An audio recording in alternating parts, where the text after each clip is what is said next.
Okay, welcome back to the Funeral Service Exchange, where we dive into the heart of professionalism, ethics, and care in funeral service. Today, we are talking about something that every embalmer faces: ethical decision making and technical judgment in embalming practices.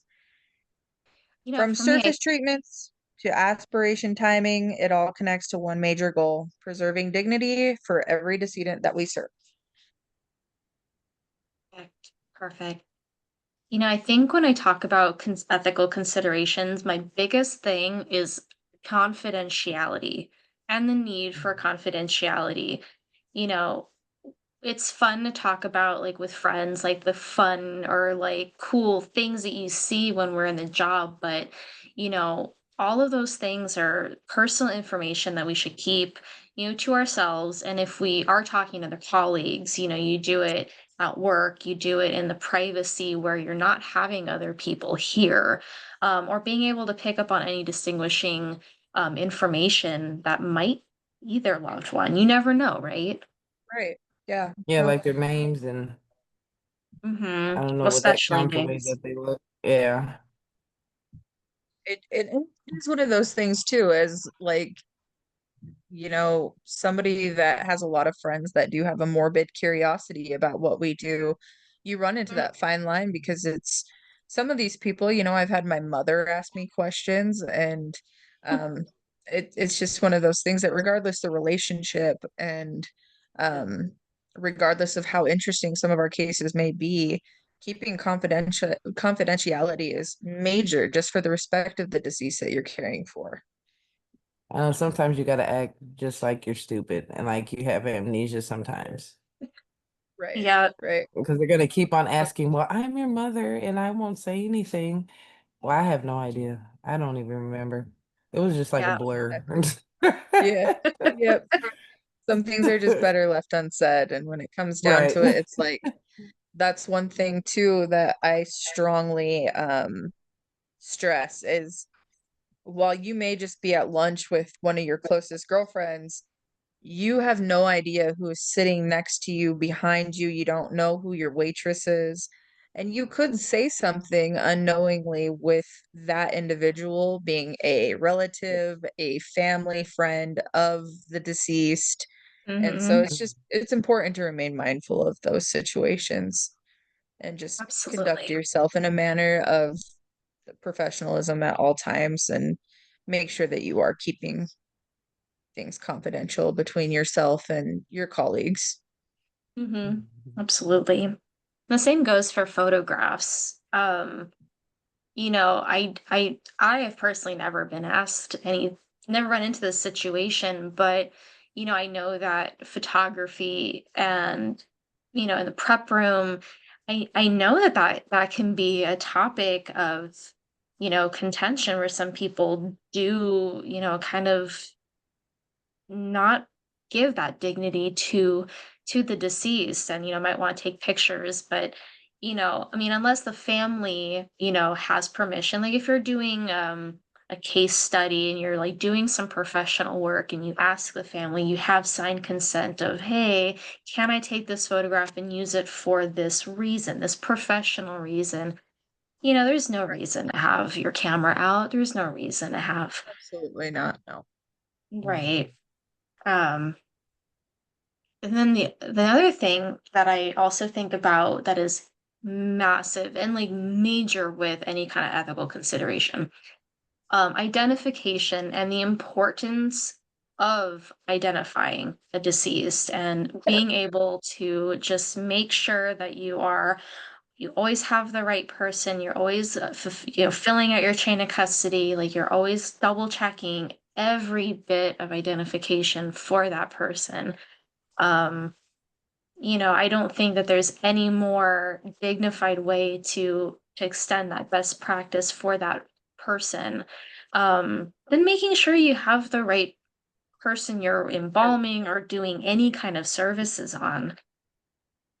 And that is an instance, I mean, that occurred here in Billings. There was a funeral home that did take the wrong decedent, and they processed a cremation, and it ended up the deceased belonged to another funeral home, and the decedent's final wishes were a full traditional service, which obviously couldn't be Oh, got honored at that cremated? point.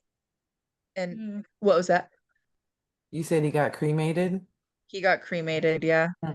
And it was a big lawsuit. It was actually it was on the news here. So it is public information if anybody feels like looking it up. But yeah, he went through with cremation, didn't verify that the individual was who he said he was, and or who he thought he was, I'm sorry. And it ended up that the deceased was the wrong individual, and we couldn't go through with a traditional service. So So I have a question because, as you guys know, I haven't really worked in a funeral home or did much with funerals. But like when you guys get the body, before you guys do anything, do you have the family come and identify them and then fill out the paperwork? Or how do you identify them before you even know what you're doing? Is that so a like lot of the after or time, before?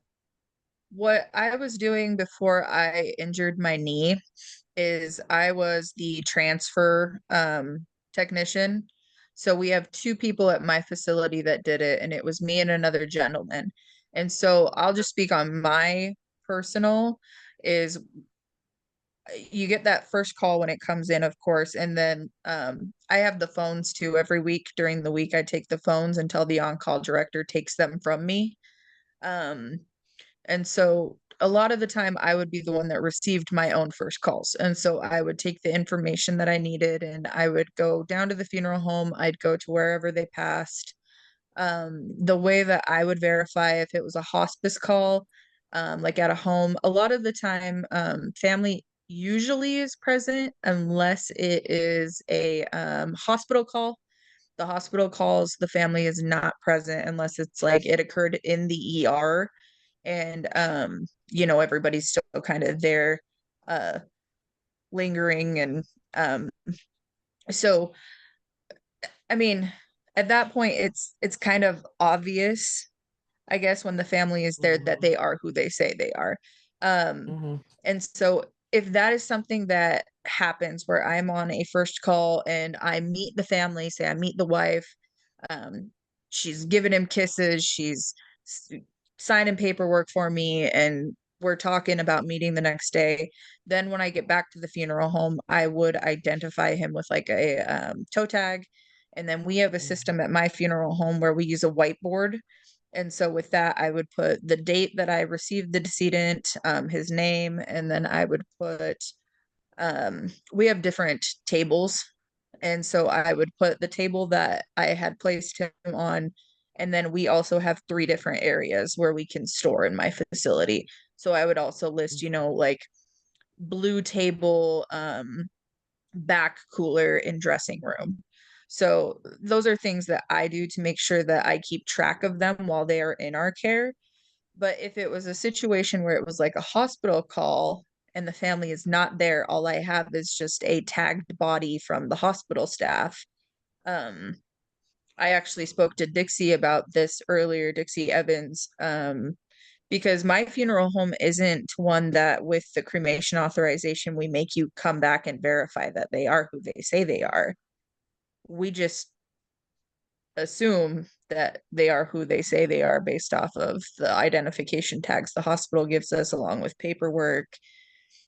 Sometimes we'll get a description, like they'll say, "Oh, did dad have his purple t-shirt on still?" And I'll say, "Yes, he did," because I'll have noticed things like that when I brought him into my care. Hmm. Um, so that was one thing that I had discussed earlier with Dixie Evans about verification processes, because we don't do that at my funeral home. We just, and after the situation I spoke on a little while ago, I do understand how that would be beneficial. And I think a lot of funeral homes in my area do just work on they just work on the honesty, like, well, this person is who they are. It's just a Yeah. matter of like just assuming that the facility we received them from was honest and correct with us. All right. Um, and for my funeral home, I work for, big corporate SCIs, so we have a lot of internal policies, especially for identification, and really anything that kind of keeps us out of any major lawsuits.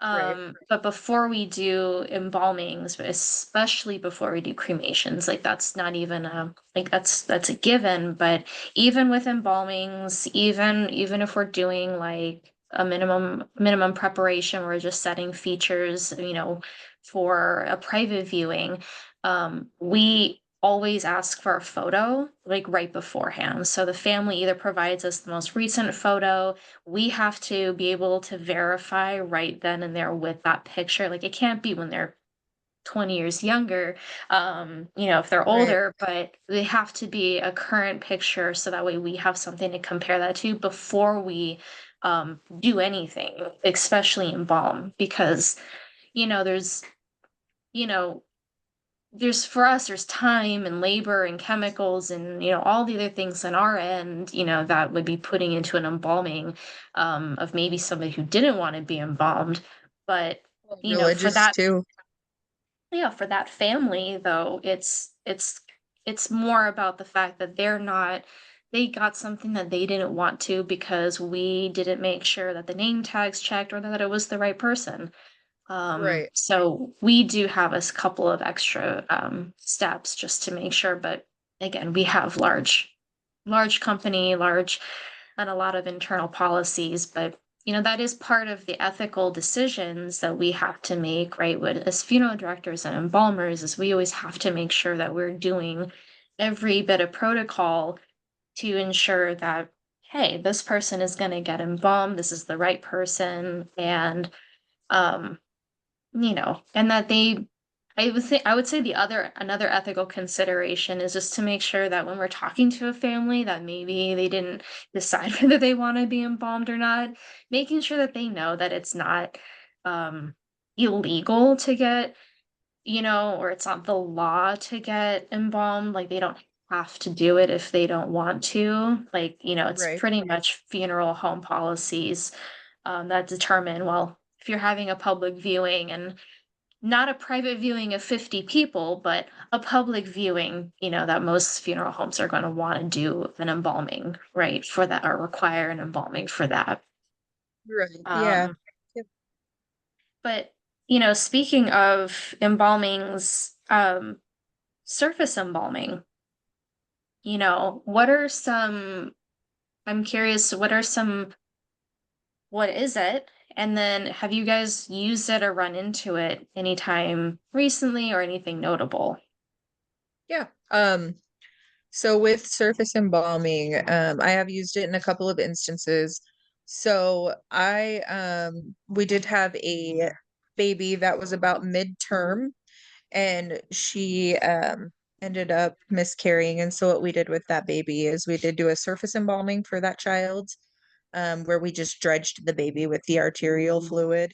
Um, and then from there, um, we just our process with that one was a little that was a little difficult. It was, because what we typically would do in that instance is we kind of have like a tub, and so the arterial fluid was put into the tub where the baby was just lowered down and allowed to soak for, I can't even remember how long we let baby soak for because it was so Like 10 to small. 12 hours? Or was I it think shorter? it was about 6 to 8, roughly, I think, It's, Oh, that we let that child soak just because it was very small. It was, mhm. I want to say she was about 16 to 17 weeks. So it was just right underneath that 20-week mark. mhm, Um, Another instance where we used that is I did have someone who had passed in a terrible car accident, and due to a lot of his main arteries being severed in that accident, we did use surface embalming for that. And that was a matter of we had placed some towels over the decedent and we soaked him with the arterial fluid. And with that one, we did let him sit a lot longer, probably about 10 to 12 hours for him. Um, and that was that was also a case too where he was not going to be viewed just due to how terrible the outcome of that crash was, but his daughter had been involved as well, and um she was not doing well in the hospital and was expected to die as well, but lived through that, and they wanted her to just get to a point where she physically could attend a service for him because he did um wish to have a traditional service when his time came. And so that was something him and his wife had pre-discussed, was if he or she were to pass, they did prefer traditional services. So we honored that the best that we could. And we kept him for a few months in a special body bag that was vacuum sealed after we had dredged him. So um, those are just a couple of instances where I've used it. Um, it's not my You favorite, did. but it definitely it does its job. That'd be kind of nice to see. Well, not nice to see, but interesting to see how that works because I haven't done the surface embalming yet. It was Yeah. we could not step foot in the prep room for the man for a while. We had to air it out. We had to have fans running That had to continuously. be a Like lot, it Hmm. was, way it more than was. the baby. Yeah, the Mm. baby with the baby, the tub that we used, it had a lid. But yeah, with him, he was just on the prep table, and we just did it that way on the prep table and had to turn our ventilation system on, and we were all masked up, and so we had respirators and everything when we did it. And after, when we let him sit like that all night, we could not go in there for it was it was pretty Oh, bad. was all night long. Yeah, that is what we did. We Oh waited till the boy. end of the day, and then Oh, we just let him sit overnight like that. And then the next morning when we came in, um, we let it air out a little more. Our prep room is right off of our garage. So we kind of have like we can get a good flow of fresh air to come up that like hallway leading to the prep room. And so we had to go that route when we first opened the door with the ventilation and system and stuff on and get that fresh air kind of coming in. And then we were able to put respirators on and go in there and remove the soaked towels that we had used for him. And then we were able to kind of rinse him off the best that we could and do the rest of our preparation. Nice. and how long did he last? Did he last long enough? He passed away a few days before Christmas, and he lasted Mm. until April. Wow. Oh wow! Yep, Wow. because they Oh wanted, wow! the daughter had so many things that Wow! happened to her because she was severely injured also, and so Mm. um she had to go through a bunch of physical therapy, and so they really just wanted her to get to a state where she could walk and physically be there to pay her respects too. So we kept him till Wow! April, Yeah. and they just used, at the Amazing. coroner's office, they have a vacuum sealed like specialized spotty bag that you can get from them. So we transported him from our location to the coroner's office, um, and they bagged him for us with that or the vacuum sealed bag, and we kept him. Um, I think surface embalming can be really beneficial, like in situations like that, especially with, with babies and, any kind of instance where with babies, their arterial system, they're so small and everything's so fragile. So, it's good that there are processes like surface embalming to kind of, maintain and treat that. Um, I agree. another another kind is um, hypodermic embalming. I don't know if Michelle, have you ever run into hypodermic embalming? Yeah, I think I did that with the first person that I did the embalming with, the one I didn't get counted for. He was 100 and I think he was like 101, and he had the what's that called when your like your body parts turn black? What is Like it was that? gangrene Uh, or yeah, necrosis? gangrene. He had gangrene in his foot. So when Mm, we started the embalming, because there was no circulation, like it would stop like right at the top of his kneecap. So we had Yeah. to do the hypodermic injections and see if it went down, but it didn't. So we had to wrap his foot in Mm-hmm. saran wrap that up, and then we had to I think in his hands also, well, we massaged his hands to see if it would circulate through his hands. It did a little bit. But we also had to do the hypodermic in his hands and I think in his arms, part of his Mm-hmm. arms. But I know we poked him a few places because he was in not very great. He was 101, and the nursing home he was in was not very great. It didn't look like they were taking care of him at all. So Mm-hmm. he had a lot of areas where there was no circulation. So Yeah. What And I, do you remember what chemical like specifically you use to hypodermic? We use mostly Dodge products at our funeral homes, so we use like yeah, I think they medicine. all had, most of them were Dodge. I think all of them Okay. are Dodge that we used that day. Mm-hmm. Um, Yeah, we use a medicine firming for all of our hypodermic embalmings, just because it has high index and when we're injecting in specific places, um, it's high index to kind of spread it out and kind of have something where, we know circulation didn't reach and but they can right. still get a concentrate of arterial fluid. right. Hmm. And I ran into that just this weekend with my individual. They Yeah. um I generally, after I am finished with the arterial embalming, I will let their arms down off of, their tummy or their lap, wherever they've comfortably rested. And I like to set the arms down by the side of them just to see if the fluid will penetrate downwards. Um, Mhm. Hmm. and with this specific individual, it didn't go that route. And so we did end up using the medicine firming, and we used that in the fingertips and on the top of one of his hands. And so I Yeah. just think from an Well, yeah, I ethical think that, oh my bad. Well, I was just no, gonna you're okay, say go that ahead. I think the hypodermic, I think it does kind of help them stay like restore more of their color, especially Yeah. like you know how when you're in the sun for a bit and you get the little perky and it looks like you got the makeup on Mm. and stuff, it looks like you Yeah, got more yeah. color than you do. Yeah. I think that's what it does.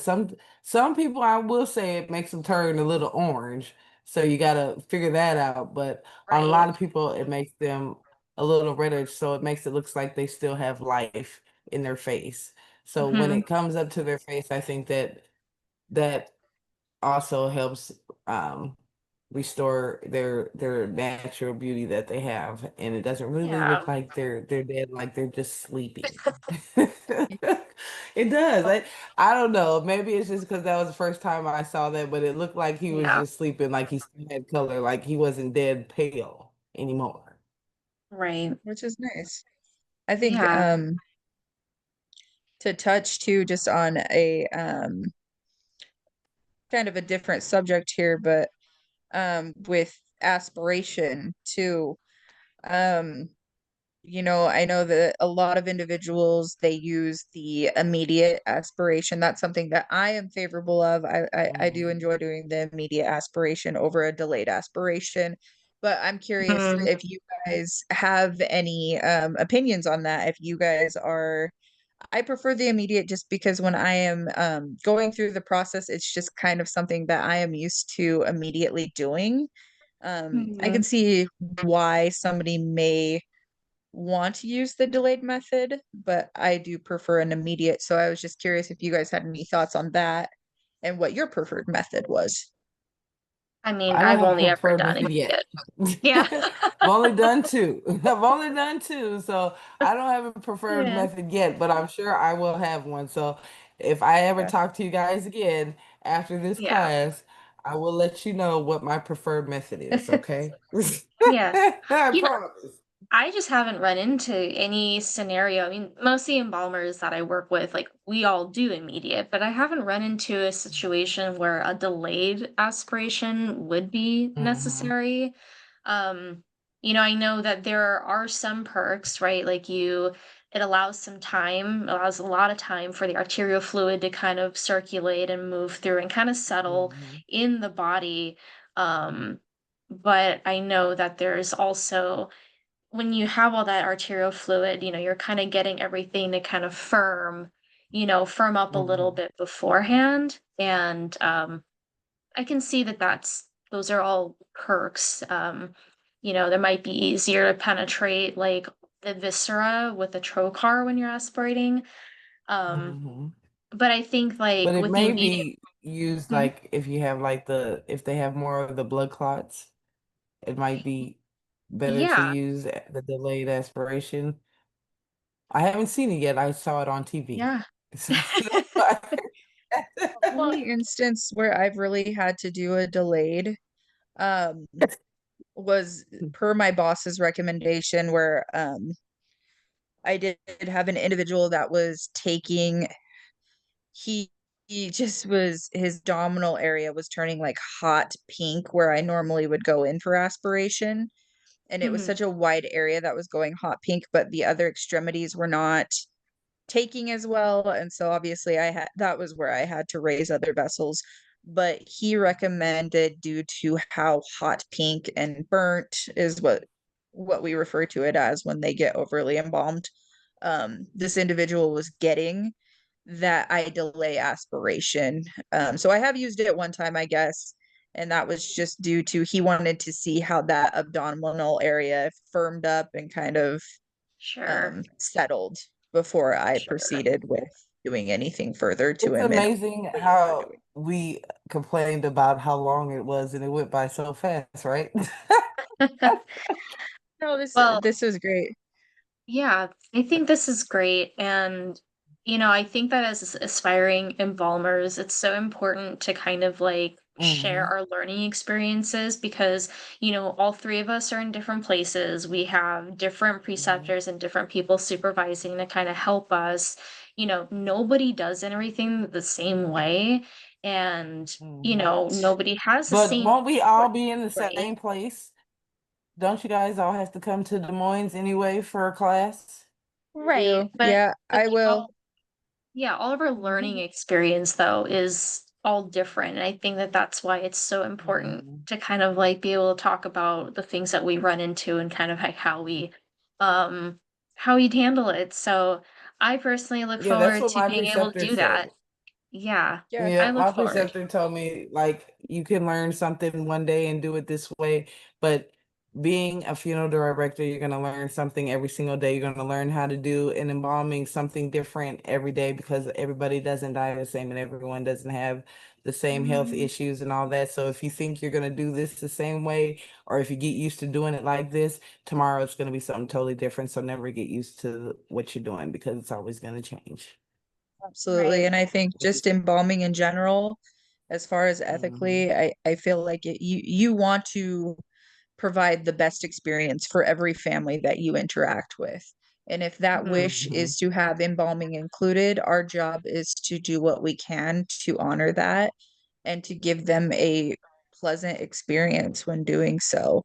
And I mean, if that Mhm. means doing a hypodermic or a surface embalming or having to delay aspiration versus immediate, I mean, we do what we have to do to ensure that this process goes as, maybe not on our end, it's not always smooth, Mhm. All but right. as Mhm. smooth as possible for them so that we can Mhm. give them the experience that they Right. deserve. And so, Mhm. I mean, at the end of the day, I think that there is no perfect method, and everybody, like you said, does things a Right. little differently, and people's anatomy